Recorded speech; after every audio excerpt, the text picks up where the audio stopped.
Coming up in our next episode of Driven to Success.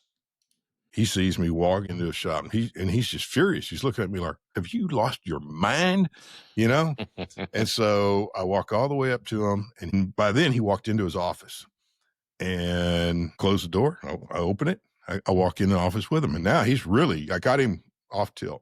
And he's looking at me like, you've lost your mind. And I told him I would like to start over. Okay. Didn't say another word. I'd like to start over. And I turned around and walked out and closed the door. So now he's standing in his own office and the guy said, I'd like to start over. And then I walk out on him, right? So I wait about 3 seconds. I opened the door and I said, hi, how you doing? My name is David Wofford and I work with XL Parts. Welcome back to Driven to Success. I'm Vic Tarasik with David Wofford. Today we're closing out our Lost in Translation episodes with the hardest part of communication when news isn't pretty and the clock says 5:50. Also, one reset line that can save a relationship even after it goes sideways. Let's get right into the conversation. The challenges, and it's not just our industry. You could go through whether it's your professional industry, your work environment, your home environment, your spiritual environment. It doesn't matter when the communication becomes minimal to non-existent, then the world, it just tends to get tough. Yeah. And when there's a lot of communication, then things tend to move smoothly, even if it's communication you don't want to have. So really everybody, it's it's getting over that hump. And there's some fear that could be out there, when the news is not so rosy, but everything is fixable, especially in our industries. Okay. So the auto repair industry, everything is fixable. Yes. Do we have an issue that puts us past our expectations? We miss our expectations, maybe with the customer, maybe, with the service center, doesn't matter. Everything's still fixable. And that's the way I've always looked at the auto parts business. Is it could be complicated. And we, in the parts distribution business, there's a system to all of it. And for the most part, it works pretty darn good, especially from somebody outside the industry. How do you move those thousands and thousands of parts every day and hundreds of drivers, and you just take it for granted when you're in the industry. So sharing that industry with somebody else will help open their eyes, but everything's fixable, no matter how ugly it gets. I had one quick note. I had a gentleman that worked for a chain of auto repair centers, and he could have easily been labeled as aggressive. And okay, so hey, that's the way it is. But it was a delivery that went wrong, and for whatever reason, the wrong part was delivered. And you can sit there, who's blame with? Bottom line, it was 100% us. And it is now like 5:50 p.m. The entire place shuts down sometimes at 5:30 p.m. What's going to happen at 5:50? This shop is going to need this part. There's no, hey, let's talk about this. We can hold it over till tomorrow, whatever the case may be. No, this car was already promised out. And so quickly, I already understood option A and B might be there, but option C of doing this tomorrow is not there.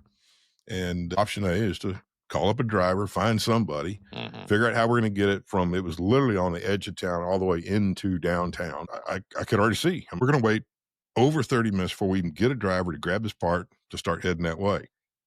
The solution was real simple.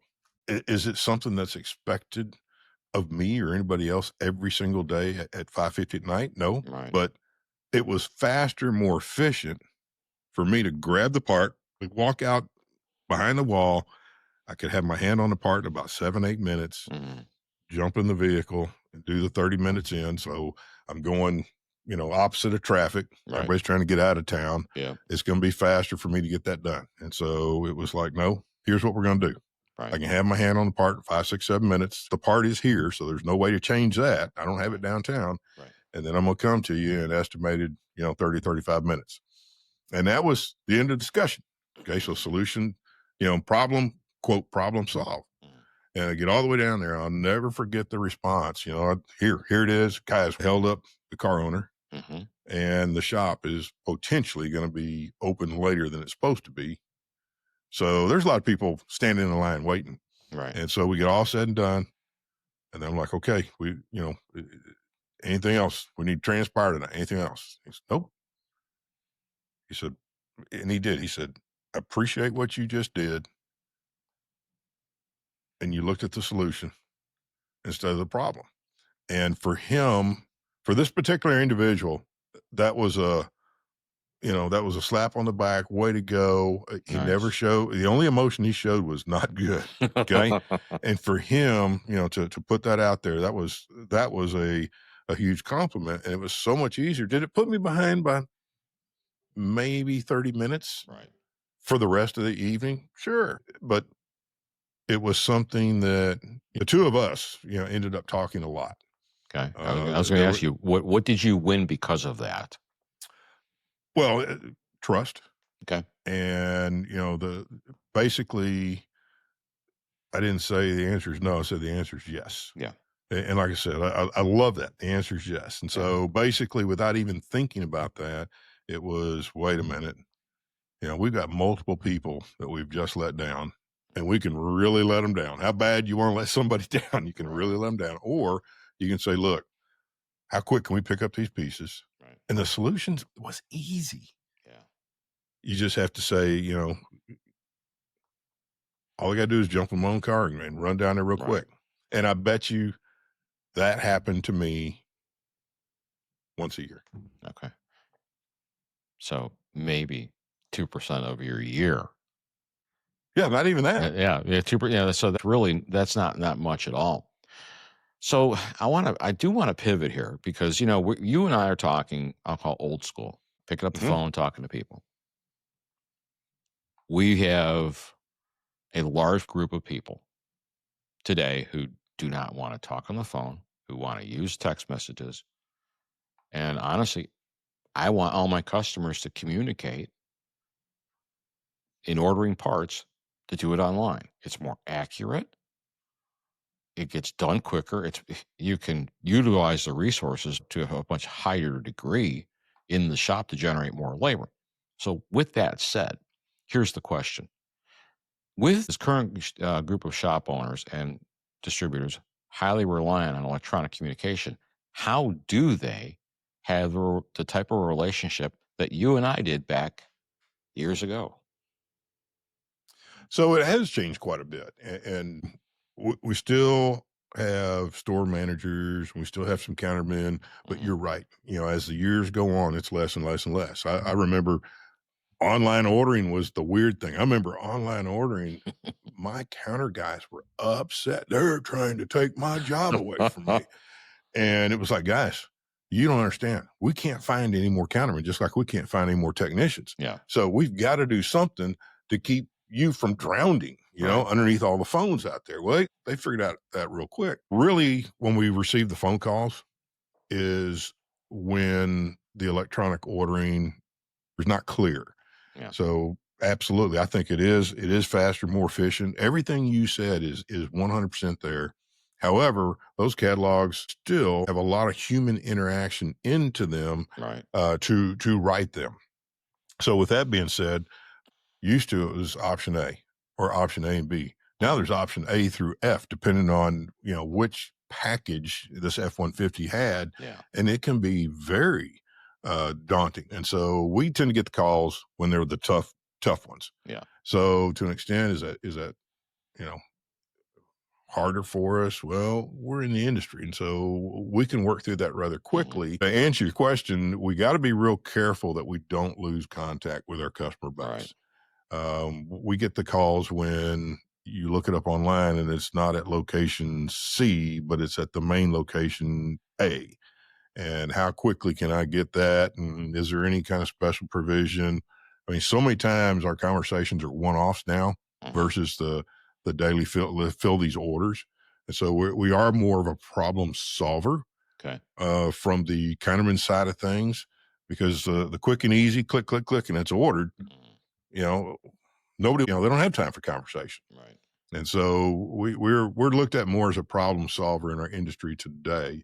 And I really think the biggest piece of that is to have that relationship with the person that comes to see you all the time, which is two people, the salesperson. Mm-hmm.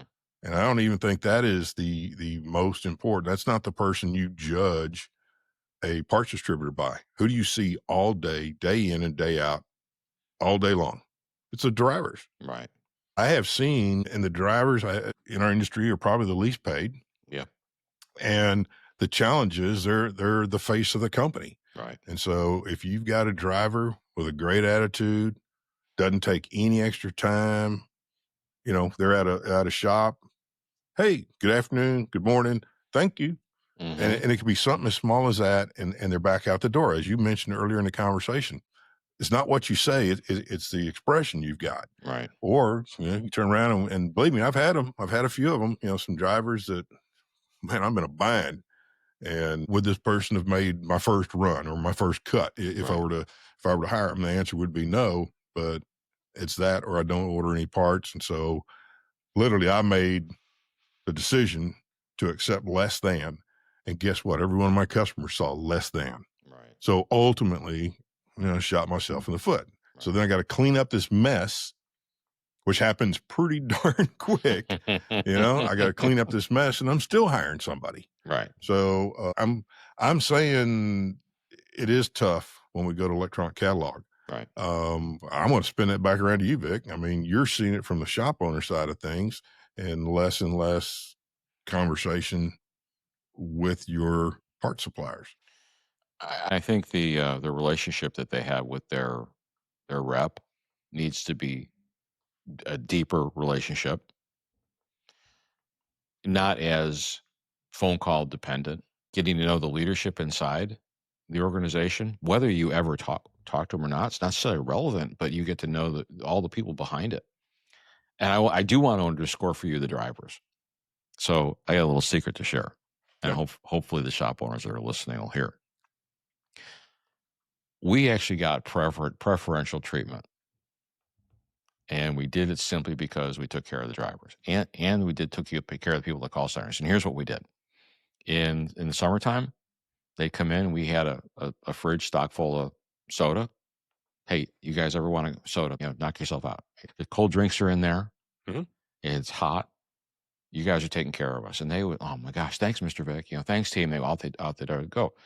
So dig this too. Christmas comes around, and probably about the second week of January, how many drivers are there in your group? And then we'd ask them, like usually 15 or so. So how many people were in the call center? And so, okay, great. See me tomorrow. And what we would do is we would have these little, you remember those little boxes of candy? Yep. They're like, $2, $3, $5, something like that. We buy one for each driver. And when the driver would come in, we'd hand them that and say, hey, we just want to say thank you for all you're doing. Merry Christmas. And the last driver would come in and say, hey, can you take these down and give them to, the manager of the store to distribute to all the call center? You believe the calls that we got? We get the, hey, we take care of you because you're taking care of us. It's the small things. It doesn't have to be big, but it was the small things. And so, that's how we ended up with the drivers dropping stuff on the way home, or, hey, what you said about being the first one on the run, we got first on the run a lot. I think I'm going to talk to shop owners and advisors. Don't bark at your drivers. They have the power, like it or not. They have the power to slow your stuff down or drop it off at the wrong place by accident. I won't say that happens regularly, but it can. Yeah, I don't know what you're talking about, Vic. Well, let's just say it happens at another large distribution chain that we won't necessarily speak of.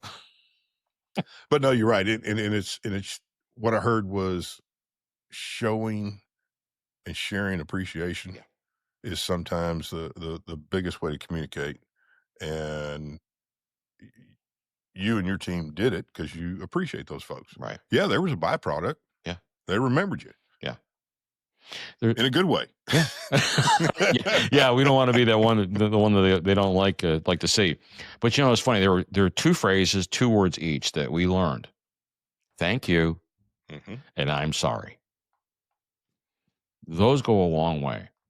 In a world where we don't want to take accountability for making a mistake or saying the wrong thing, it's easy. It's easier to say, I'm sorry I made a mistake than blaming the other person. I think the Japanese have a phrase for every one finger pointing at you, there's three pointing back at you. Mm. And so be careful when pointing the finger. I think communication, you can't underscore it, no matter whether it's written, whether it's uh, verbal. And heck, 93% of all communication is nonverbal. Yeah, that is a huge eye opener, and really, you're right. That's a lot of times the first thing people see, because sometimes, just like you walked into your shop, they could see you before they could even hear you, and Yeah. setting the tone and find a way to have that snapshot of positive communication early in the morning, Hmm. and then see what happens to the rest of your day. It's funny, and you may not have seen this inside the warehouses. I can tell you, I see it inside the shops. Is something you just said, having that little, I'll call it the team huddle. There's a lot of shop owners that are like I was. We're not comfortable in communicating to our team. We're used to working on vehicles. We were not trained in this, and you may have seen it. The team meetings, it turns into a gripe session. Those are easy to control, and I'll share with you how. But what we see is we see shop owners avoid them because of that one squeaky wheel that's always negative about everything. Well, what we do is we train them. It's like, okay, have an agenda, hit this, and this. Have a 10-minute timer on it. 10, like you do with with your customer. 5 minutes, you're done. 10 minutes, you're done. And if somebody has a problem, it's then their job to come up with a solution. You know, One thing about about technicians, this is the thing about technicians. I don't think many people realize, and hopefully reps will hear this. You're dealing with a technician who's a shop owner. He's trained to find the 1% that's wrong with everything. We are trained to ignore 99% of what's right with the vehicle and focus on the 1% that's wrong. You think that doesn't go over in other areas of our life? Sure. You experienced it with me. Like I'm always trying to, I wasn't trying to find problems. It was just obvious because that's how I was trained. And I think if a rep will hear that, goes, oh, okay, maybe, I may have understand them. It's not that they're complaining. They're offering opportunities to get better. Hmm. Um, but the challenge, but going back to what I was saying about the team meetings, if a shop owner has that, that one gripe, he avoids it. But having a team huddle, so important to set the tone. You guys do that when you were at XL?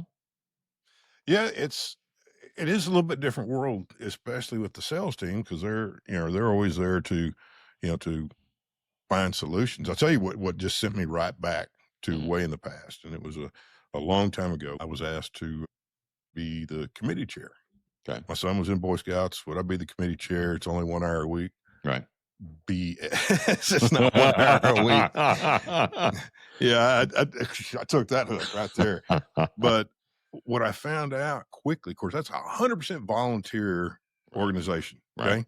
Okay. And so, initially I tried to please everybody, and committee chair deals with the parents. Okay. The scoutmaster gets the boys, Ah. and we had a huge troop. And so that's twice as many parents as you got boys in most cases. And what I found out rather quickly was everybody was ready to point out what they'd want changed, and this is wrong, and it should be done like this and that. And I was drowning quick, Okay. and it was a previous committee chair that pulled me aside and said, "Look, you're probably not going to like what I've got to say, but you can't please everybody, and Yeah. you've got to toughen up in an all volunteer environment, or you just signed up for daycare 101 is what you just did." Okay. And I'm like, "Okay, what do you mean?" He says, "So you've got all these boys and you got a lot of opinions out there." And he says, "When the opinion comes to you, is that adult that was giving you that opinion, are they giving back to the troop? Are they involved?" And so many of the times there was not. We had over 80 boys. That's 160 adults. And if just a small minority are there, number one, they get overwhelmed, and then they're going to quit, and you got nobody. And Right. so we did two things. Number one, we said, all right, anybody has a boy in this troop, one of the two adults will be doing something throughout the year. We got various different committees. We got all kinds of stuff. And if 80 adults, I've got a piece of them somewhere throughout the year, life's going to be pretty darn easy. And then number two, if we had somebody who was constantly, I'm going to say complaining. Okay. I don't know how Yeah. else to put this, Squeaky but wheel. I would absolutely, hey, I'm glad you brought that up. I tell you what, come to me with a solution for that, and then we'll figure out how we can implement that. And quickly, a lot of that kind of got reduced. Right. If they really were passionate about it, they'd come back to me with a solution. Fantastic. Then we'll see, do we need to throw more help at this? Do we need to make a policy change? Whatever the case may be. But yeah, it's communication needs to be positive. Right.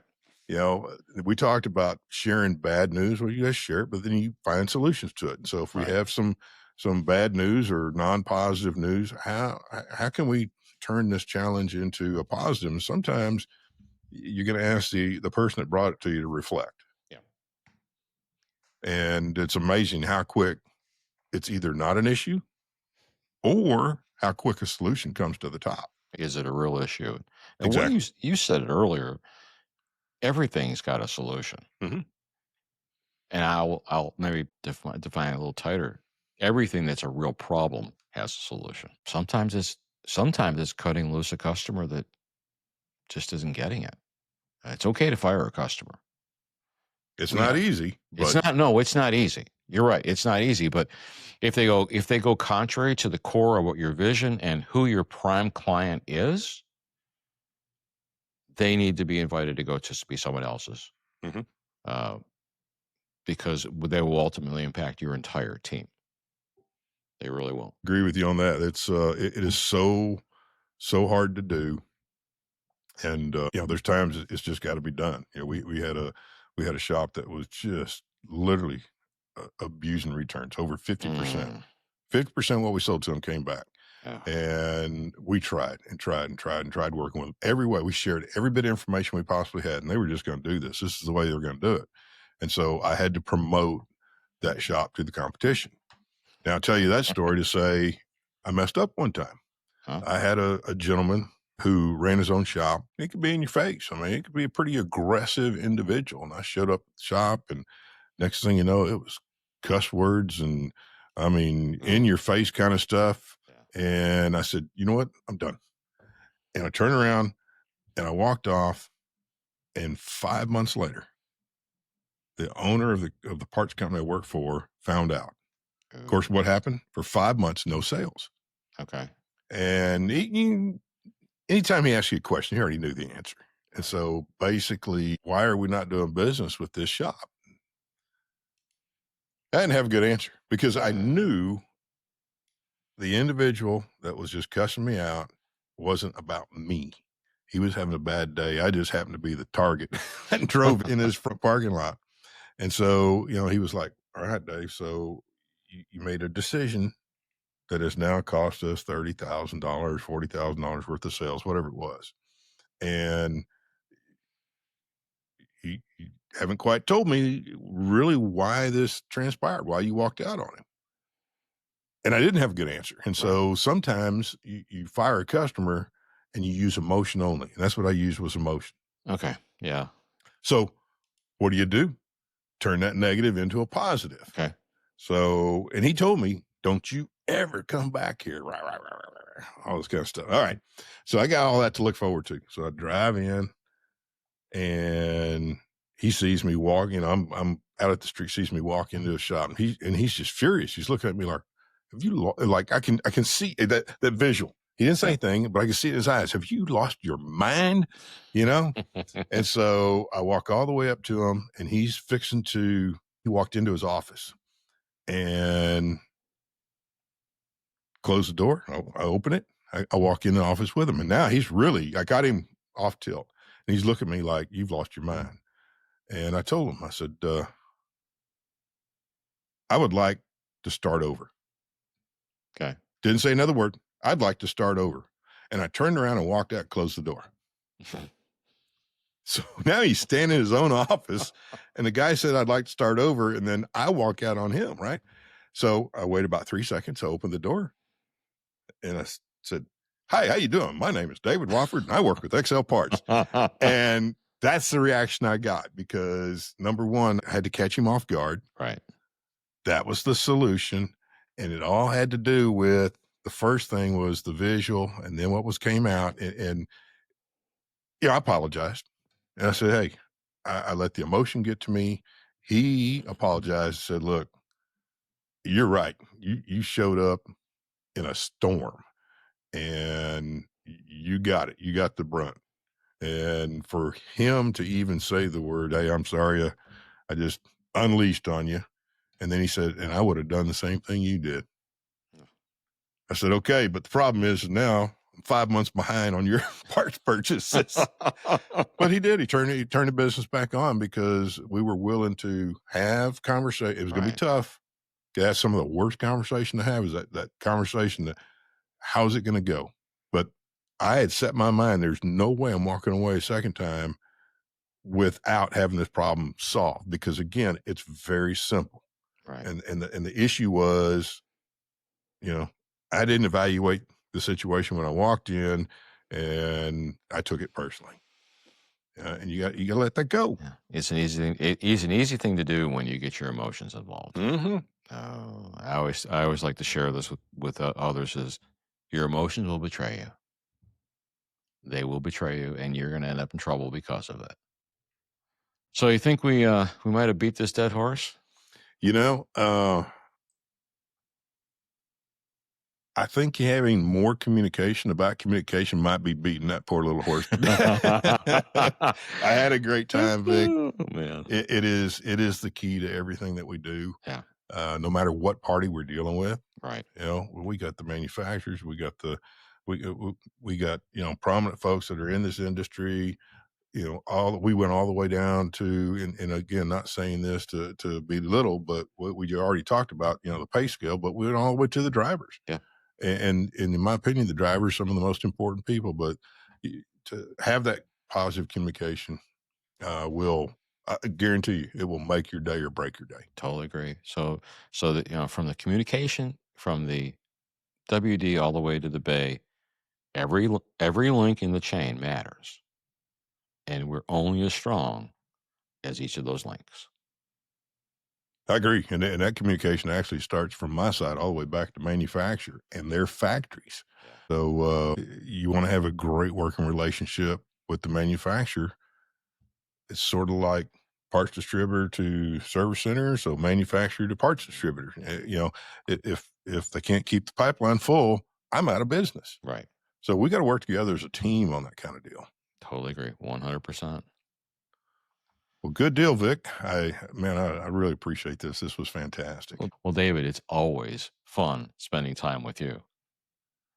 Until next time, signing off, Vic Tarasik and David Wofford. And we're driven to success. Here's your takeaways. Communicate early, even when the news isn't pretty. Protect your brand at the door by valuing your drivers. Run short, structured meetings and ask every complaint to bring a solution. And when emotion hijacks the day, own it and start over. From the WD to the Bay, every link matters. Next episode, Clay Milliken returns for part 2. We'll talk focus under pressure, owning mistakes, and keeping joy in the work on the toughest days at the track. Follow the show, leave a rating, and share this with a shop owner or WD teammate who needs a better day. I'm Vic Tarasik with David Wofford. This is Driven to Success.